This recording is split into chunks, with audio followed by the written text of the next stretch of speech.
was a world-renowned aviation journalist, a fellow by the name of Richard Collins. Richard was the editor of Flying Magazine for, I think, 100 years, a long time. There was nothing you could tell Richard that he didn't already know, and sometimes he reminded you of that. Had a job to go demonstrate the Diamond of Richard Collins. It's a little bit daunting because the last thing you want to do is give a bad impression, and you know that could sink a new product. Dead. I remember we were doing an engine out demonstration with Richard. I told him, I said, we're going to do some things that you probably have never seen before. And he kind of looked over at me like this, you know, over his glasses, and he said, I highly doubt that. He said, let me go through this engine out procedure with you, and then I'll let you do it. He could be a gruff speaker. He looked over at me after this and he says, how the blank does this airplane do this? He says, how does this do this?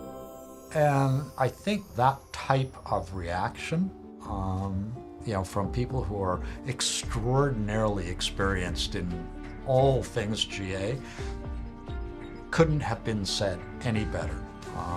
You know, how the blank does this airplane do this?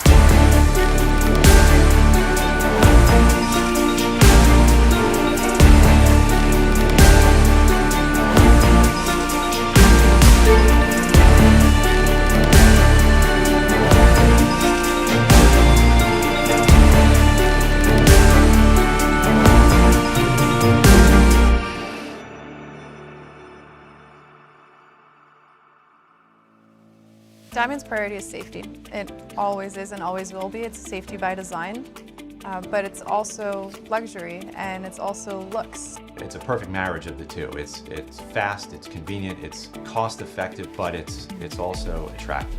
I would get people coming up to me. I would have pilots just approach me. Is this the new DA62? They have to see it up close. When I'm on a ramp and a pilot taxis by me, you can always see him mouthing the words. I think that's one of those diamonds. It's quite an experience to land a Diamond at an airport. No matter what FBO you pull into, everyone comes out and wants to see it. I can't tell you how many times I've landed and all I hear is, nice looking airplane. The tower will just respond, nice looking airplane. And it makes you feel good about it, right? One of those airplanes that actually flies better than it looks. And it's always apparent that that's actually the case when we get down from a demonstration flight and you see the smiles on these people's faces. And they realize that they haven't been given a salesman's pitch. They've actually flown an airplane that really does live up to all the hype. It's tough to put that plane in words. They're one of the best flying aircraft I've ever experienced. And you see that in demos. You take somebody up that might fly a Cirrus or Brand X or something else, and they get into this, you can see that smile.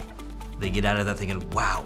In terms of going from point A to point B, if you're really looking to travel or get somewhere comfortably, nothing beats the DA62. In terms of passenger comfort or pilot comfort, you just have so much space in that cabin, the ability to take so much with you. It has a lot of useful load.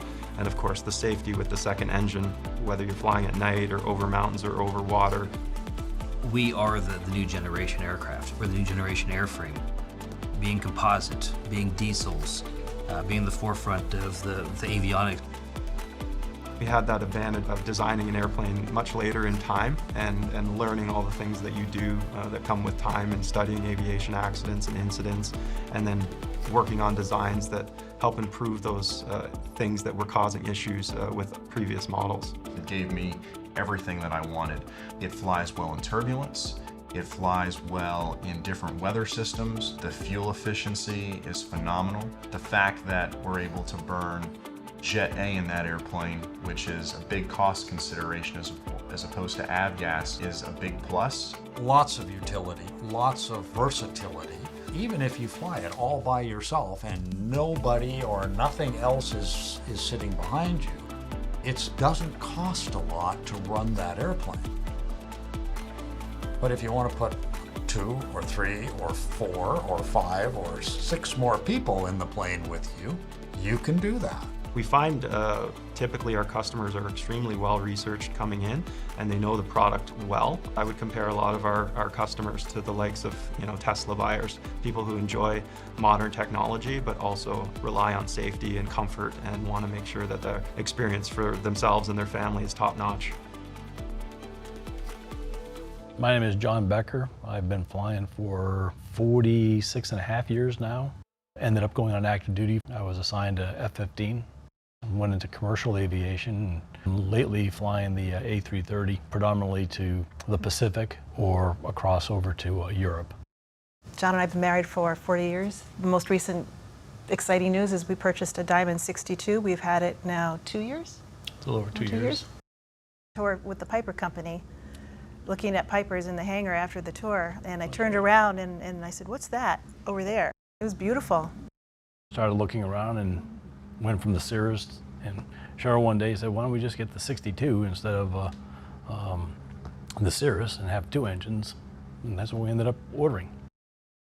I was flying F-15 from the US to Europe to deploy over there, and one of my 2 engines broke a high pressure return line on the oil, and all the oil left the engine, so it ended up shutting down in the middle of the North Atlantic, about 700 miles south of Iceland. So I ended up flying a twin-engine airplane, single engine, for about 700 miles to get to Iceland. So that was a nice day to have a spare engine, because if I was in an F-16 with 1 engine, I'd be in the water, North Atlantic, 34-degree water, and I'd have probably been not sitting here today. Twin engine redundancy, you can't put a price on that sort of safety. The airplane gives you tremendous opportunity to go wherever you want, whenever you want, and know that having that twin engine, you're comfortable flying across oceans or over mountains or through bad weather or at night.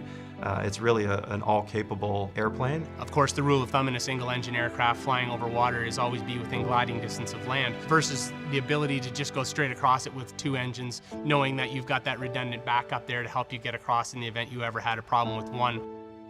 The Rocky Mountains are a perfect example. This airplane has the capability of flying on a single engine at 13,000 feet, so not only can they cross the rocks safely on 1 engine, they're going to get to the airport they need to go to. Direct to is everybody's favorite function on the aircraft. You don't have to give a whole lot of consideration to what is below you. It's that design that makes it so simple to fly and so safe to fly and gives it so many benign characteristics that don't allow pilots to find themselves in a situation where they require a superior skill set in order to get themselves out. So, and we have examples of that time and time again with a lot of lower time pilots coming out of single engine airplanes that transition into the DA62 and do it very well. We have a pilot in the United States who's just achieved his private pilot's license, starting from 0 flight time, and did everything on a DA62. And I think that really is a testament to how easy this airplane is to fly and how easy it is to control. Hi, my name is Mike Bannigan. I live here in Frisco, Texas. I'm an entrepreneur by trade, and I own a DA62. I learned how to fly on the 62. You know, everyone steered me away from learning how to fly on a twin. And I'll tell you, I'm not young. I was 52 when I started to learn. And I realized, you know what? I wanted a bigger plane. I wanted one that was more stable. I wanted to be able to learn how to fly on the airplane I owned. And so I decided I'd purchase a 62 and learn how to fly on that. It was easy to learn how to fly on a 62. And I really enjoy it because I can take my family with me. I don't have to worry I'm limited on space or I'm limited on weight. I have 5 children. I have a home in Key Largo, Florida as well. And so I needed a plane with reach. And it needed to be comfortable and stable, and the DA62 was perfect for the mission. To put this a little bit in context, you have to go back and look at where we came from. Conventional legacy twin-engine airplanes, lots of levers and fuel pumping here and there and this and that, and they're complicated. The loss of an engine, a conventionally configured multi-engine airplane, can be a very catastrophic event. And a lot of that comes from the need for the pilot to make instantaneous decisions that are the right instantaneous decision, instinct almost. It just happens and you don't think about it. So the whole idea is make it all automatic. So the traditional twins, when you lost an engine, it was a big emergency, and that's certainly not the case with our twin. The design of our twin, when you lose an engine, it's really a non-event. There are no mixtures to control. There are no propeller settings to adjust. So the piloting aspect of things becomes a lot easier. The 62 has a lot of very benign flight characteristics. So in the event you had to secure an engine in an emergency situation, it's quite simply as easy as turning off an engine master switch. At that point, the electronic control units, the ECUs on that particular engine, will feather the propeller on the pilot's behalf, and it automatically reduces the drag on that side of the aircraft. Couple that with the fact that the DA62's engines are relatively close to the fuselage, you reduce the amount of adverse yaw that you might otherwise have in the event of a catastrophic failure of an engine. So the airplane remains very controllable even with one engine. I demonstrate it often when we're doing a demonstration flight where I'll completely shut down an engine, retrim the aircraft, and take my hands and feet completely off the controls and show a pilot a 450 foot per minute climb at 6,000 feet with 4 people on board. So what we're going to do here now is we're going to shut down the right engine on this airplane. I'm going to engine master off, okay? If you look at the right engine there, the ECU has automatically feathered the propeller for us, so the drag that we would have otherwise had to correct is already gone for us. I'm holding a little bit of pressure with my left foot right now, which is compensating for our left engine, our good engine, trying to make us turn right. Okay, so I'm going to put a little bit of power on here. We'll maintain our altitude. I'm still holding in foot pressure on the left side, but I'm going to buy back that foot pressure with a little bit of rudder trim. Okay. So we've got rudder trim in there. That pressure on my foot is gone. I've given us a little bit of a nose-up attitude with our elevator trim. And at this point, I am hands and feet off. So my hands and feet are off the controls. We've got the right engine shut down. I don't know of another twin in the world that does it this nice. We're at 4,400 feet. We've got 3 adults on board. We've got 50 gallons of fuel. We've got camera equipment. I'm going to put a little bit more power on here, and we're going to start a climb. Uniform Kilo, contact frontal 13425 now.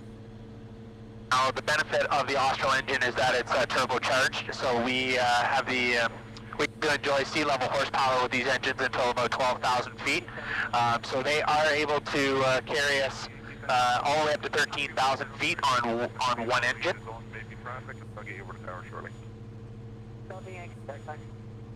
There we go. We're maintaining a 300 foot per minute climb on one engine. And the airplane still has the ability to maneuver on one engine quite nicely. In most cases, when you're twin engine training, you'll only ever make turns toward the operating engine. With this airplane, we've got so much controllability with this aircraft between our rudder and ailerons that I can turn toward the dead engine, which is generally something you don't want to do in a twin environment with that engine shut down for fear of the good engine rolling the aircraft over onto its back. But because this airplane is so stable and it's so benign in all of its flight characteristics, it's really nice to fly in just about any configuration, including engine out. So you can imagine we're 200 miles over water right now, and we're on our way to the Bahamas, and we hit a pelican or something like that, and we had to shut an engine down for precautionary measures. The airplane is still going to get us there. We're still going to land safely at the Bahamas. The airplane is just, I mean, there isn't another airplane out there that I'm this confident in. I love flying it. You can continue to maintain a climb all the way up until you get to your service ceiling, 13,400 with a single engine. That's where it'll climb to. If you're above that, it'll maintain altitude. And 13,400 is high enough that there's not a whole lot of places in the world that you're going to get where you're going to be flying one of these where that's not enough to get you high enough to safely make it to your destination. And as we were doing today when we were simulating an engine out and feathered engine, we were Diamond 40. We were flying the airplane at 130 knots, I think, 125, 130 knots. And I believe we were at 70% power at 6,000 feet, just cruising along, pretending we were a Diamond 40. So we turned our 62 into a Diamond 40, and you wouldn't have any problem going an extra 50 miles to find an airport in a Diamond 40.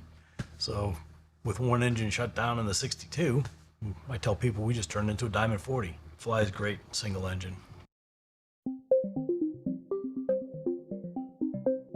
It's one of the most common myths out there that 100 low lead is actually low lead. It's not.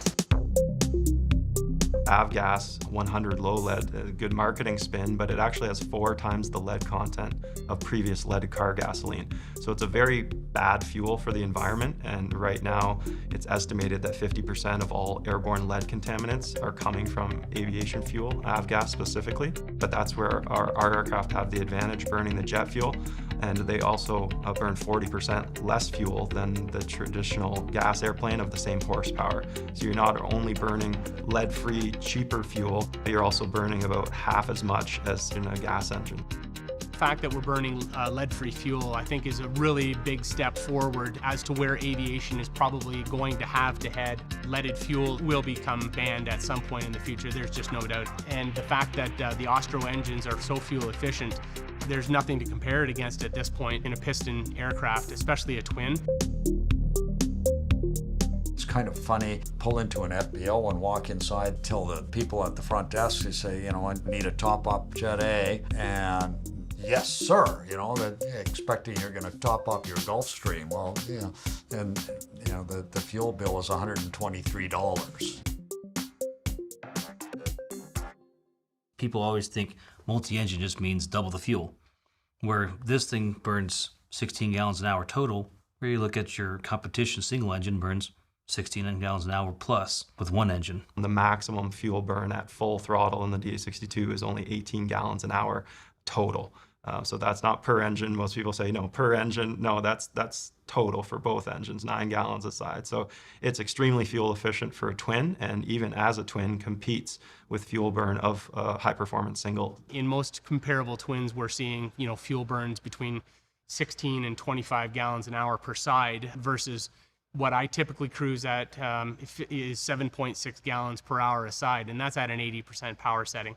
So 80% is pretty much where I run an aircraft, you know, from a day-to-day operation.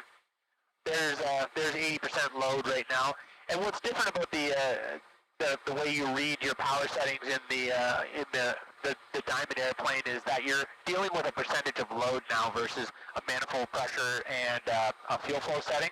For ease of use, the pilot only has to look over here and figure out what percentage of load they want to operate at, set it, and forget it. 80% is pretty much where I would set up to fly on a day-to-day basis. It's going to get you a 15.2 gallon an hour fuel burn between the two Ostros. At 10,000 feet, it'll also net you about a 180 knot true airspeed. Best economy in this airplane, you'd set it up at about a 70% load. So there's 70% right now. That is 13.4 gallons an hour of total fuel burn. And I expect that we'll see about a 155 knot true airspeed at 5,000 feet for that. So if you consider the amount of fuel that I will burn during a 300-mile leg versus what a competitor's aircraft might burn in the same distance, it's night and day. As far as operating costs, the advantages of the Diamond, we can typically run 2 engines and 180 knots on roughly the same fuel burn that the Cirrus would use to fly slightly slower, and you have the added safety factor of the second engine. I'm cruising at about 75%, and I'm burning a little over 14 gallons an hour for both engines. You can pretty well get a 5 to 9 hour range out of this this aircraft, depending on where you want to set the throttle. So you want to just go play around the local area, you can fly around at 5 gallons a side at 50%, 55% power. You know, burn, I think we burned today on our little flight, 9 gallons total of fuel, and we were in the air for an hour just having a good time with the airplane. And we're paying $2.70 a gallon for Jet A right now, so this is what, about $25 worth of fuel burn for an hour flying time and all the fun we had. I was absolutely fascinated by Diamond Aircraft and the fact that it was right here in the city that I was doing my university education in, and also doing my flight training in the aircraft. So to see this building where they used to manufacture mosquito bombers during World War II, it just has such a history and legacy in aviation, and then to see what it became with Diamond Aircraft and building modern technology aircraft and having such a vertically integrated company, I was just fascinated by it the first time I saw it and took a keen interest in being part of it. At the time, they were not hiring, but I felt so passionate about Diamond and wanting to join the company. I said, well, is there anything I can do to start? And he gave me an opportunity in the materials department to start. I remember the first day that Scott walked into the factory, a lot younger man than he is now, with a far less responsible job. He started at the bottom, literally at the bottom, and now runs the company. People are talking to him about Diamond aircraft from outside this company that he's able to speak the same language, right? And how can you speak intelligently about a product unless you've spent the time to fly it? He's not somebody who is just thrust into a leadership position from a different background or a different discipline.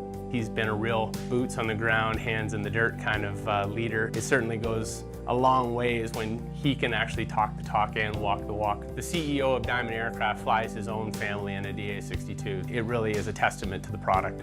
The people and the product are the two things that inspire me the most.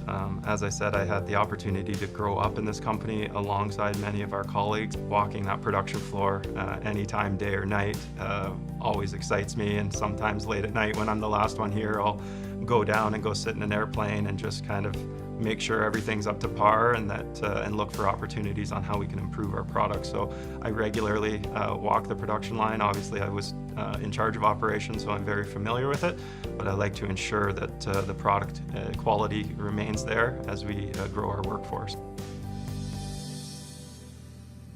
I'm a career instructor and career corporate pilot. I fly small business jets. I fly the Honda jet. I fly the Gulfstream.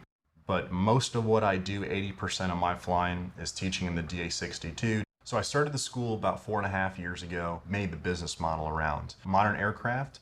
When we began entertaining the idea of having a multi-engine trainer and building a training course outline and a syllabus, we really searched the market for what's the best multi-engine airplane. And best is kind of subjective, so we're obviously talking the first thing was safety. The second component was reliability. The DA62 had all the components that we were looking for. We're really happy with the results. When we're training people to go to the airlines, this is the kind of technology you're seeing in modern jets. The DA62, we're usually seeing people finish in anywhere from a 9 to 10 day time frame transitioning from single engine to multi-engine. When I first purchased the airplane, flew it from Fort Lauderdale, Florida, all the way to Sonoma County, California, and it performs great at altitude, crossing the Rockies at 20,000 feet with oxygen. It was the step right below owning your own business jet. I really enjoy mountain flying, and the DA62 is an excellent mountain airplane. It flies in high density altitude situations at 20,000 feet, still getting close to 200 knots true airspeed in that airplane.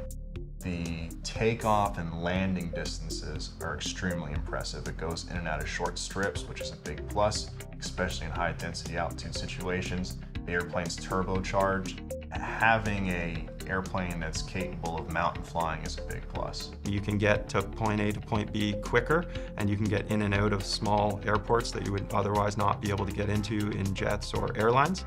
It also has the ability to land on unapproved strips such as gravel or grass, so you can really take the airplane a lot of places. When you fly the DA62, you feel like you're wearing it.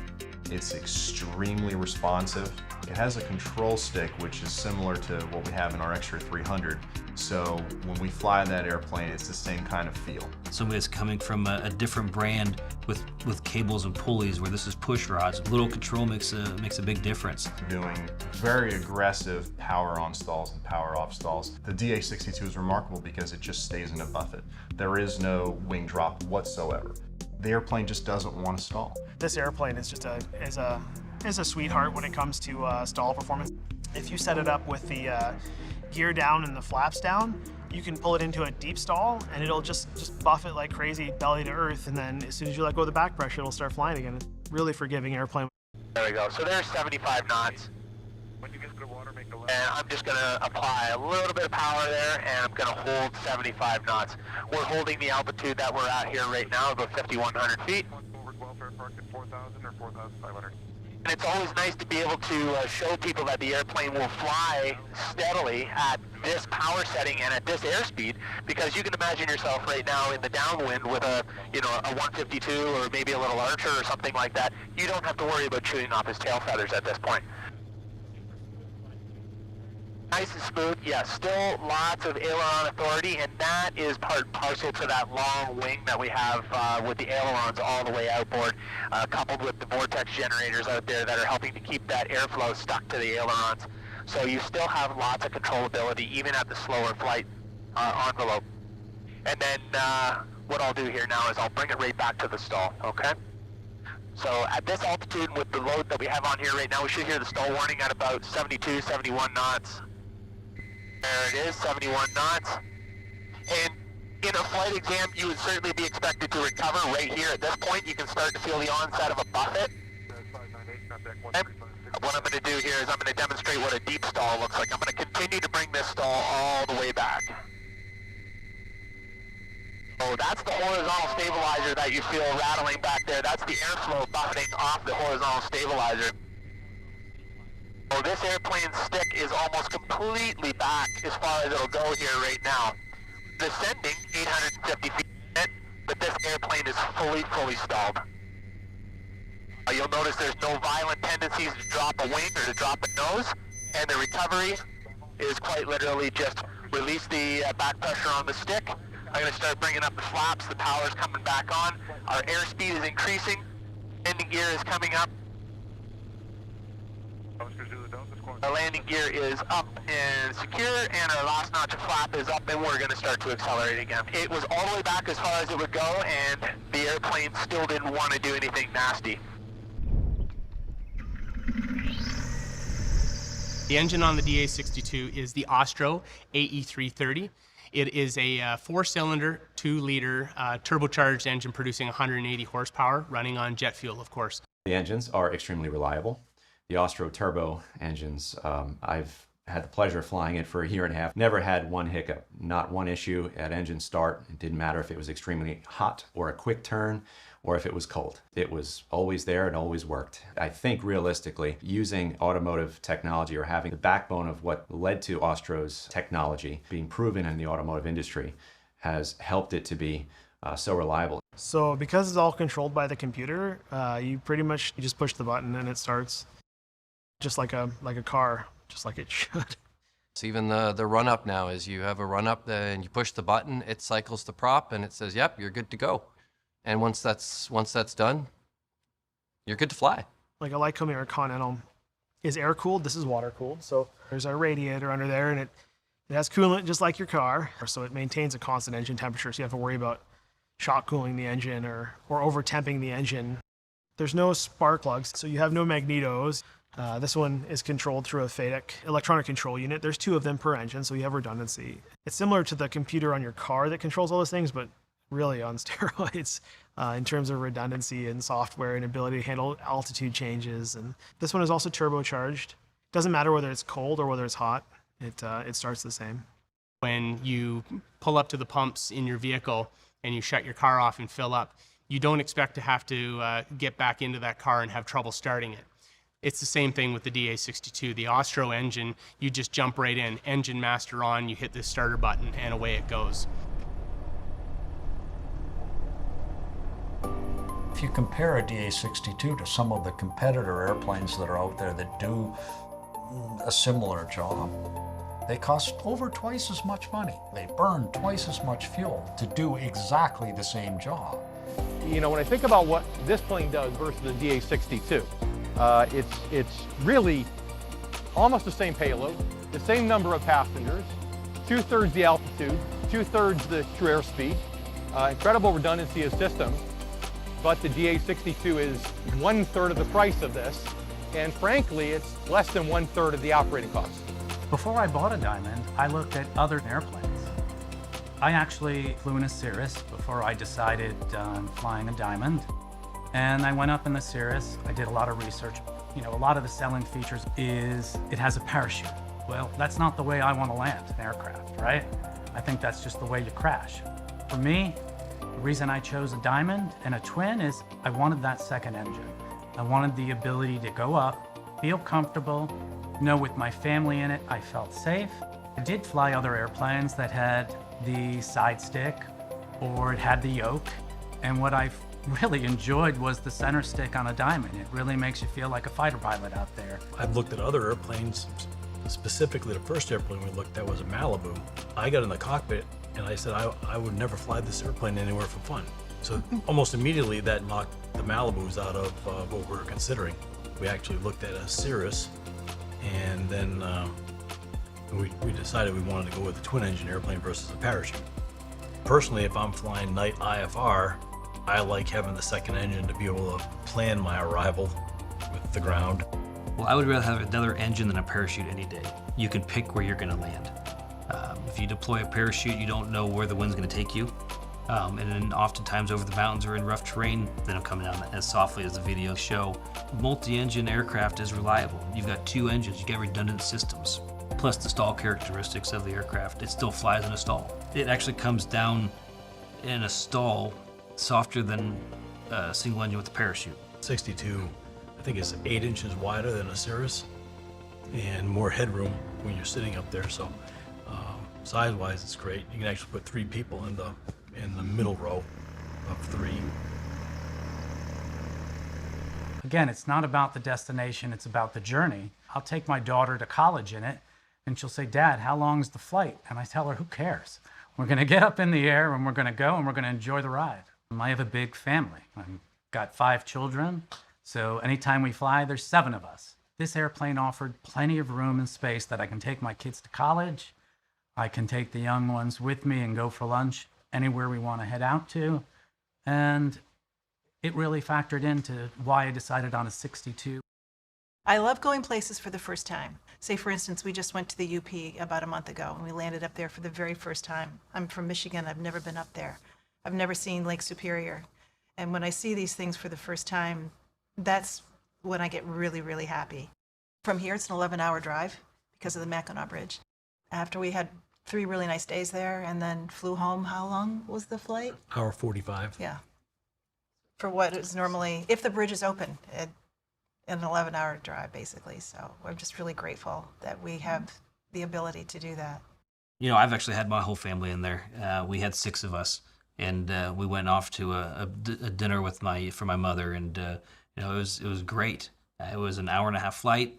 6 of us fit in comfortably and went. We sold one to a gentleman. He's got a nanny. He had 2 kids, his wife and him, and they all fit in with ample bags, and they go for a weekend trip. People equate it to the SUV of the sky because it's very versatile.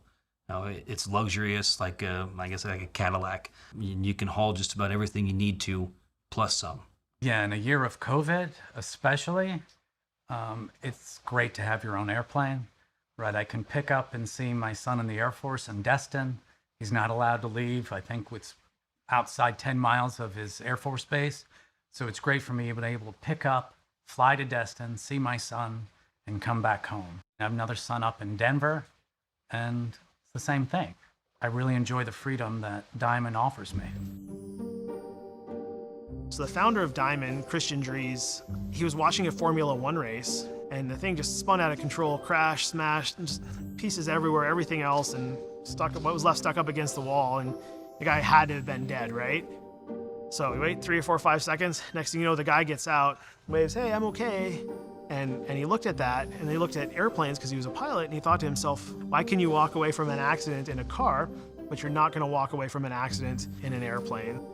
He wanted to bring modern technology into an industry that was still stuck in the 60s and 70s. Bring the safety concepts that exist in the automotive industry and adapt that to airplanes and still give you good performance. And there are a lot of the legacy design airplanes that the more performance you get from the plane, the more complex it becomes, the more proficiency that the pilot requires to maintain, to operate it safely. The more capable the airplane, the fewer people can do it. So let's expand out the performance envelope of the airplane, the capability of the airplane, and match that with pilots who perhaps don't have to be quite as proficient. In the early days, it was a little bit like pushing a stone uphill. We were bucking a very traditional, conservative attitude, and then now there's this entirely new thing. We're going to blaze this trail. Our number one priority is and always will be safety at the core of our DNA here as a company, and our founder, Christian Dries, made it very clear, not just design the most efficient and modern aircraft of this century, but also to make them the safest aircraft in the world. The company decided that the primary, critically important things was occupant protection, occupant safety. It's unfortunate that a lot of the airplanes that are designed today, as safe as they are and as capable as they are, not allow an occupant to survive a severe crash. With the DA62, the entire occupant cabin is a 26G safety cage, and we compare it often to like a Formula One race car. So a driver in a Formula One race car hits the wall at 200 miles an hour and they still walk away. And that's the idea behind the 26G safety cell around the occupant cabin in the DA62. In the event of a high impact crash, you're going to have the crash elements absorbing a lot of the inertia from the occupants in their seats, which is going to help prevent any spinal injury. Seats are fixed in place with crash elements underneath. Instead of having the seat at a 90-degree angle, it's tilted back a little bit so that you slide into the seat and get cinched in with your seat belt in the case of a crash. DA62's wing design is a dual spar. The reason it was done that way was in order to protect the fuel cell, which runs up the center of the wing. The wing could certify with just one wing spar. We had chosen to go with two, and the simple reason is because we want to protect the fuel. So in the event there was ever an off-field landing or crash with a DA62, 42 or 40 for that matter, you would literally have to crash through the leading edge of the wing, destroy a wing spar, and then rupture an aluminum fuel cell before you had any fuel spilled. On top of all of that, the fuel is jet fuel, so it is a lot less volatile than 100 low lead gasoline. So even if you did get to the point where you had a fuel spill of some sort, the chances of ignition are a lot lower than what you would find in a gasoline-powered aircraft. We have yet to record a single post-impact fire in a Diamond aircraft. The whole concept here came directly out of automotive. Take the fuel tank and remove it from a crush zone. The fuel's got to be out in the wing, so let's protect it as much as physically possible. Let's put it in welded aluminum tanks and let's put that inside a structure, protect it behind a big carbon fiber wing spar. Put the fuel tank between that and another carbon fiber wing spar, which by the way doesn't have to be there. That fuel tank has to be connected to the power plant in some fashion. If an impact is bad enough to deform structure, then let's connect all of these fuel system components together, with flexible hoses so that if structure moves, it's unlikely that it's going to compromise the fuel system. Nobody had ever done this in GA before. Diamond went to extraordinary lengths to make this system as safe as it could practically be. It's not just a sales gimmick. It's very, very real. I've had people who have had incidents with their airplanes and they're delighted to come back and get another one because that one saved their life.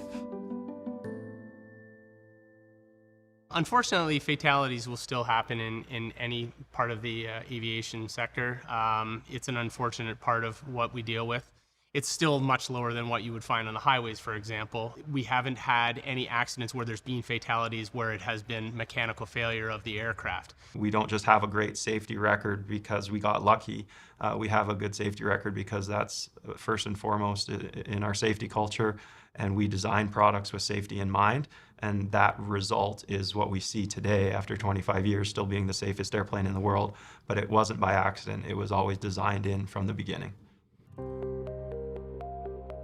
Landing gear on the DA62 is very robust. It's probably more robust than it needs to be for an aircraft this size by rights.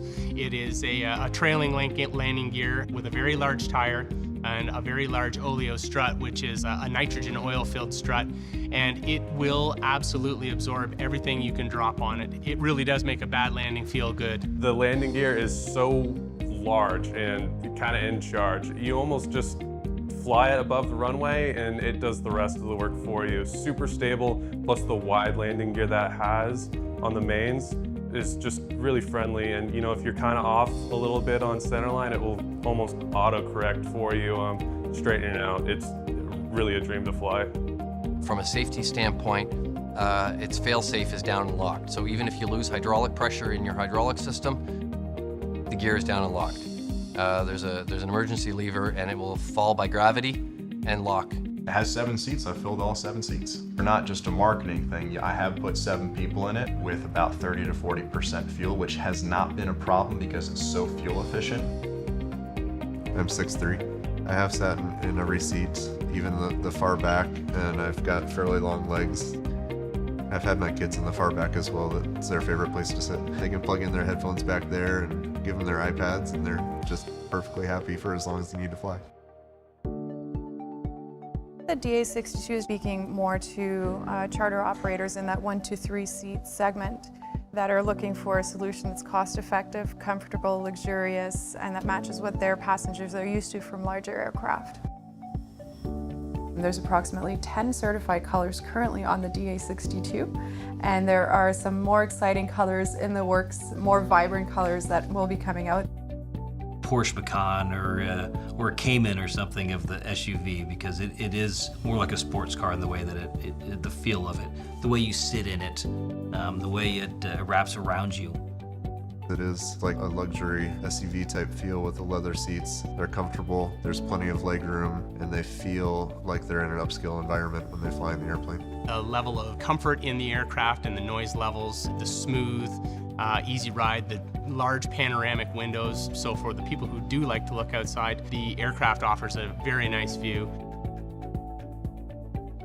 Surfaces have very comfortable materials attributed to them. Alcantara leather, which will just ensure that you're always on a soft surface. If you look at some of the stitching in the backrest as well, you'll notice that it's done in order to have more support for your lower back. Perforated leather that is being used in the center of the seat, and carbon fiber all throughout the cabin as well.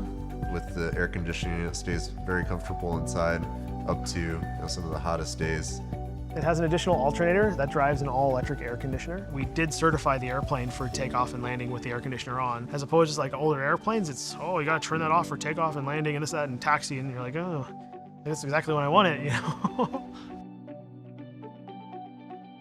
It's got more flexibility and elasticity in the resin itself, so the DA62 rides turbulence significantly better with a flexible wing, kind of like when you're flying along in an airliner and you see the wing going up and down in turbulence. It's nothing to be concerned about. It's actually absorbing the bumps, so you don't have to. We've designed the engine mounts to be more flexible than a conventional airplane engine, which is very rigid. The engine will actually move on those mounts a lot more, so the engine doesn't vibrate back through the airframe.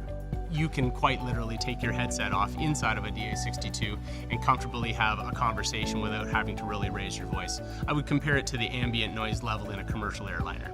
Extremely quiet aircraft. You oftentimes, after a couple-hour flight, you're fatigued from noises, you're fatigued from vibrations. You essentially don't have that in this airplane. It's a great platform for not just perfect days, but you know, you're gonna have weather days, and this aircraft is an all-weather aircraft. It's definitely a convenience to have USB connectors at every seat. You can stream XM music, but you also have USB charging in the back and LED overhead lighting. The ergonomics inside, they were thought out. You've got little things like a cubby up here for pens and paper and different things. An iPad, holder down here, or the mounts over here. There's so many different little thought out touches that they put into this. The creature comforts for the pilot make it one of the nicest, most comfortable airplanes to fly. There are lots of times when I'm taking these airplanes to shows that are clear across the continent, and the ability to just extend the rudder pedals all the way to the forward stops, and then slightly recline the seat and get yourself in a real comfortable position. Oftentimes you have people saying, "Oh, I'm 6'4", there's no way." I'm like, "Well, come out and try it." Everybody's body build's a little different, but for the most part, 6'4", 6'5", people still fit in them just fine and comfortably. which is key because on a 3-4 hour flight, you don't want to just start squirming around too much.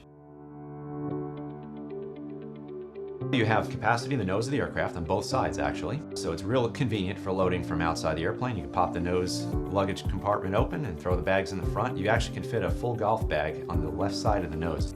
You fold the back seats down, it fits a surprising amount of luggage. I would say the most we've had in there is 6 giant bags, or we've had several bikes in the back. It's a versatile space.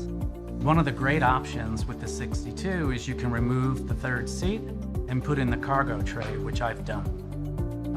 This summer when I went up to Montana, well, you load your fishing gear, you load your hiking gear, your guns, and everything in the back, and I was able to head up to Montana and really enjoy the outdoors.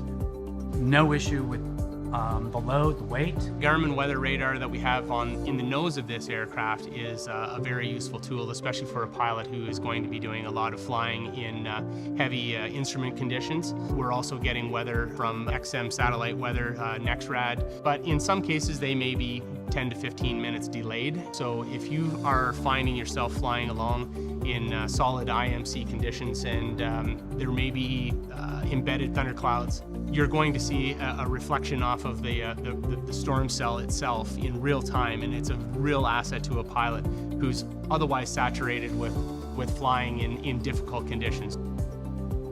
Ability to have a flight into known icing is very important, especially for IFR flying. This part of the country, if you see cloud in the sky, you can be guaranteed that you're going to accumulate ice inside of it. I have had the DA62 in just about every flight condition I can think of. Icing for sure in the wintertime, and then when you look at the wing and see how clean they are and you see that clear glycol fluid flowing across the wing surface, it really gives you peace of mind. When we had it, the F-33 Bonanza, it didn't have any known icing capability.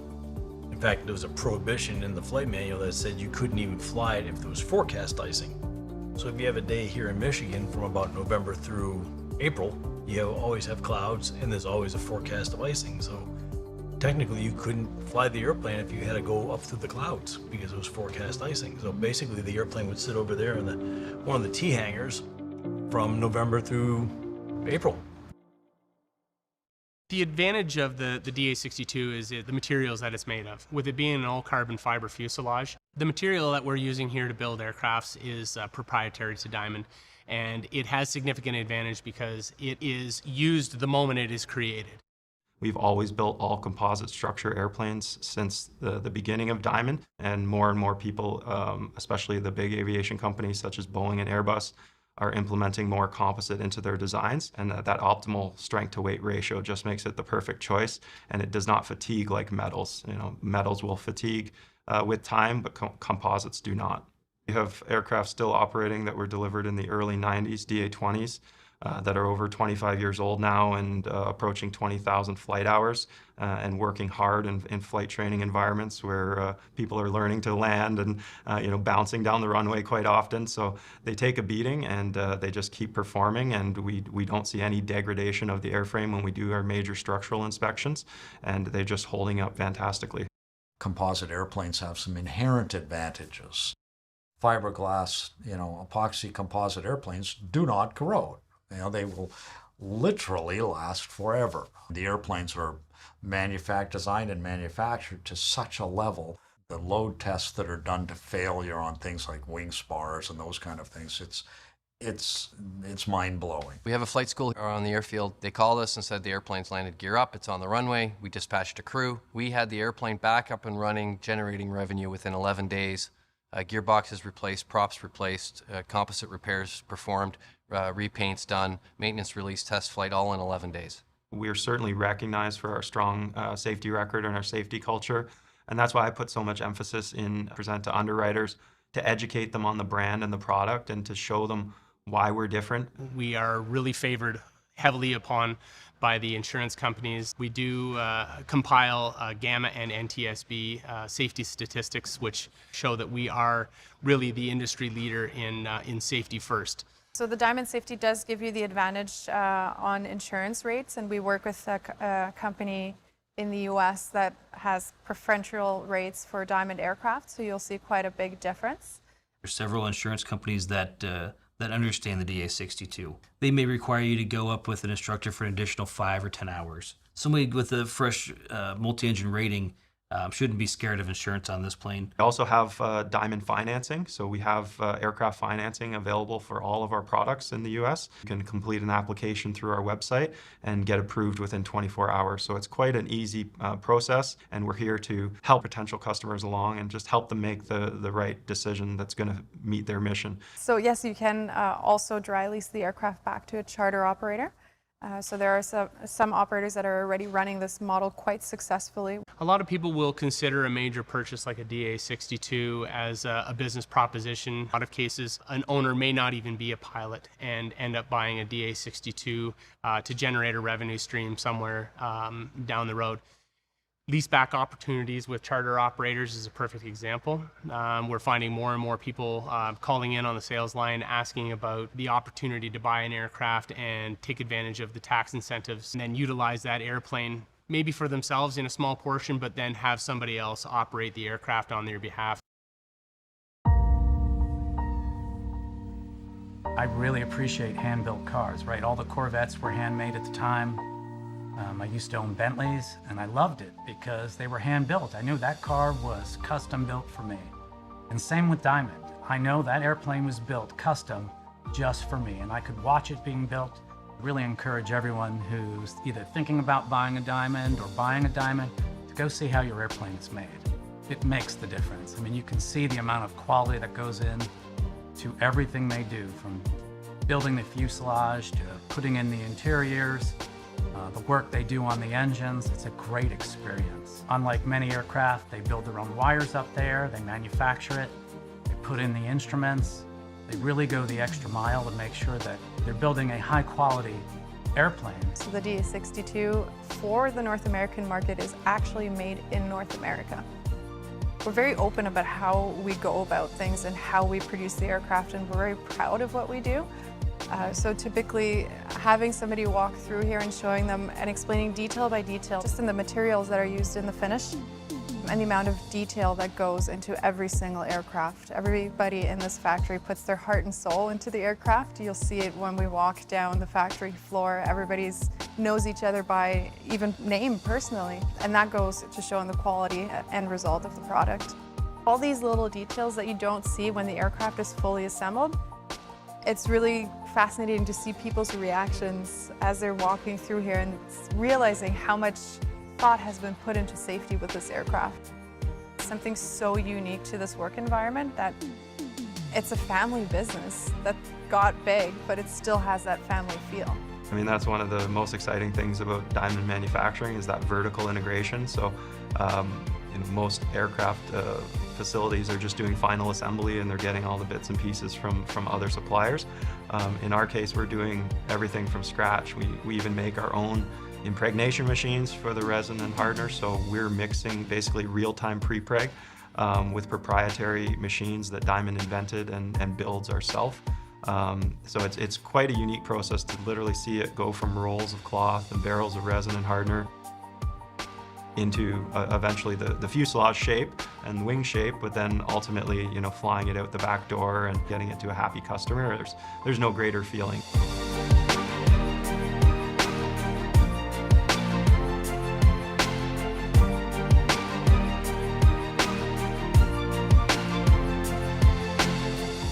I will often encourage customers that are coming to look at the DA62 to please go have a look at the competition first, so that when they get in the Diamond DA62, they're going to realize that it really does exceed the expectation that they got into the airplane with. It really is the best airplane in this category in the market.